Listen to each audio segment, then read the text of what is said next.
sí, esta vez pues cerca del cambio de gobierno, apenas ocurrió la semana pasada, un nuevo gabinete también empieza su trabajo. Hemos traído ya a algunos funcionarios públicos nuevos para que den a conocer sus planes de trabajo. Y en este caso conoceremos el del Ministerio de Cultura y Deportes. Muy importante, a veces no se le ha dado esa importancia, pero se pretende en esta gestión gubernamental proponerla y dársela. Por ello tenemos en nuestros estudios al ministro de Cultura y Deportes, el doctor José Luis Chea Urruela. Bienvenido.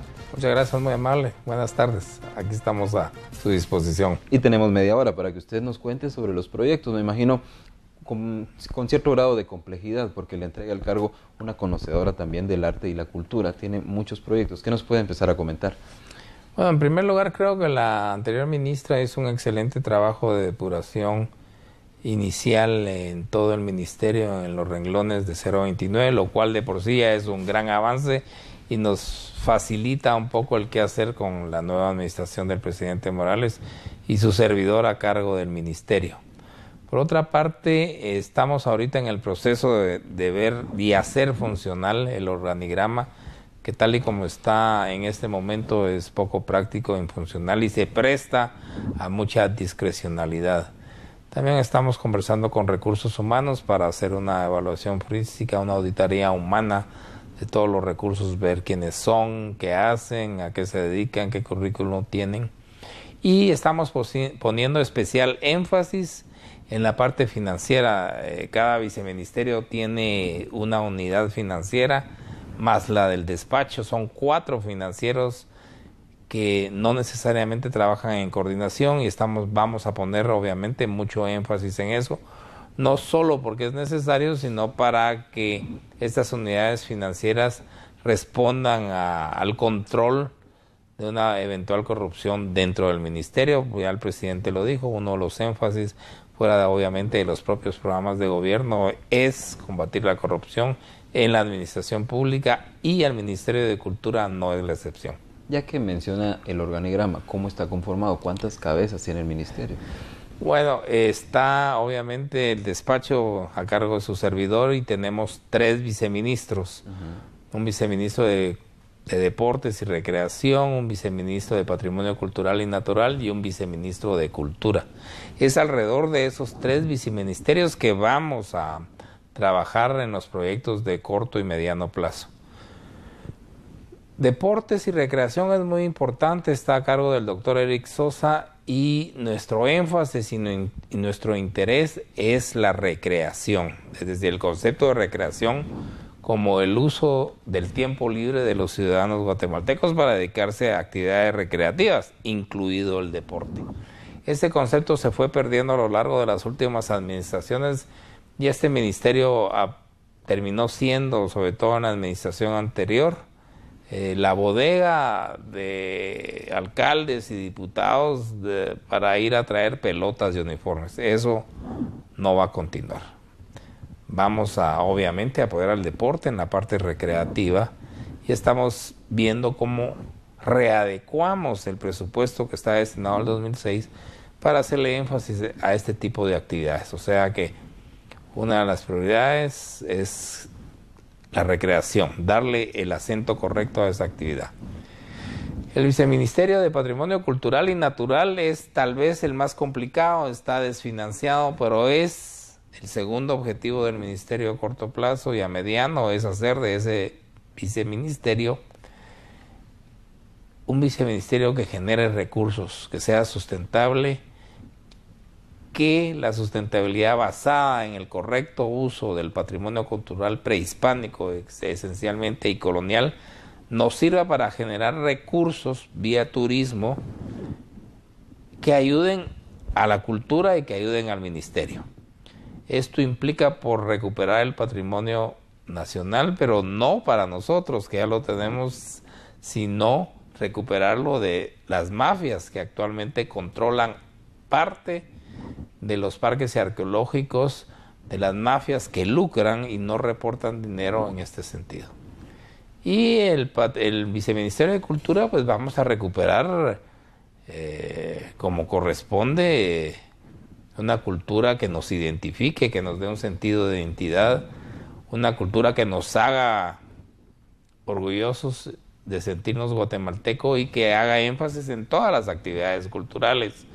En esta época en que la palabra escrita se ha ido perdiendo un poco, también es importante hacer énfasis en los otros dos elementos culturales de esta nueva sociedad, donde la cultura no solo es más dinámica, sino también más efímera.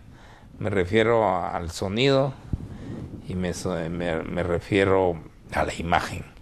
En ese sentido vamos a darle también, no prioridad, pero le vamos a poner énfasis a una unidad de cinematografía que tenemos por ahí en el ministerio y que necesita un impulso mayor, no solo como promotora de eventos, sino como productora de los mismos. Iremos hablando de estos subtemas a lo largo del programa, pero en este momento el tema presupuestario. Al ver el presupuesto anual se nota que es uno de los que tienen menores asignaciones. ¿Cómo nos pinta como país el que le demos poca asignación a la cultura y al deporte? Nos pinta no como país, sino como gobiernos que obviamente en años anteriores o gobiernos anteriores pues no le han dado el presupuesto adecuado, no han visto la importancia de la cultura. La verdad es que, y lo he dicho y lo he recalcado, la cultura es lo que nos hace diferentes como país, como sociedad, como grupo social. La cultura es la distinción de Guatemala, es la joya emblemática, es realmente uno de los símbolos más poderosos de soberanía, de interés nacional, y es uno de los valores que realmente nos hace diferentes de los otros países de la región, y nos hace diferentes porque realmente el legado cultural prehispánico, colonial y contemporáneo de este país es realmente competitivo a nivel mundial. ¿Cómo fue el proceso de transición con quien estaba a cargo del ministerio? Fue muy cordial. Ana María, fuera de ser artista, escritora y poetisa, pues tiene un criterio administrativo muy bueno y su equipo bastante bien, muy bien. Entonces la transición con el equipo nuestro fue muy cordial, muy afable, no solo en la parte operativa, sino en la parte conceptual y de criterios, como habían conceptualizado ellos el ministerio y cómo lo conceptualizamos nosotros. Obviamente hay variaciones y matices, pero al final lo más importante es que la cultura sobresalga, la cultura guatemalteca, que se promocione, y un aspecto muy importante. Este ministerio ha funcionado en algunas épocas y sobre todo en el gobierno anterior como una hidra de 3 cabezas donde cada viceministerio hacía lo que le daba la gana.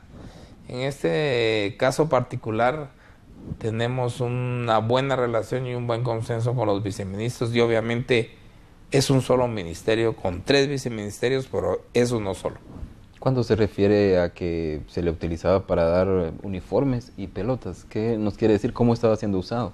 Es decir, que precisamente me refería a que la cultura estaba de un lado y la implementación de este tipo de actividades casi con total independencia y a libre albedrío del entonces o de los entonces viceministros de Deportes estaba mucho más politizado, y realmente es inmoral que gastemos de ese presupuesto un enorme porcentaje en suministrar pelotas y uniformes a los políticos de turno en lugar de concentrarlo y dirigirlo a actividades de tipo recreacional. Obviamente el deporte es una de ellas, hay necesidad de eso, pero le aseguro que hay mucho más financieros dispuestos a pagar uniformes, dar torneos, trofeos y regalar pelotas que a financiar eventos culturales. En cuanto a personal, ¿con cuánto se cuenta? Y en cuanto a sedes departamentales, o no sé cómo es que lo manejan. Bueno, ahorita el personal está alrededor de 4,000 personas y estoy en el proceso de ubicarme cuántas sedes departamentales tenemos.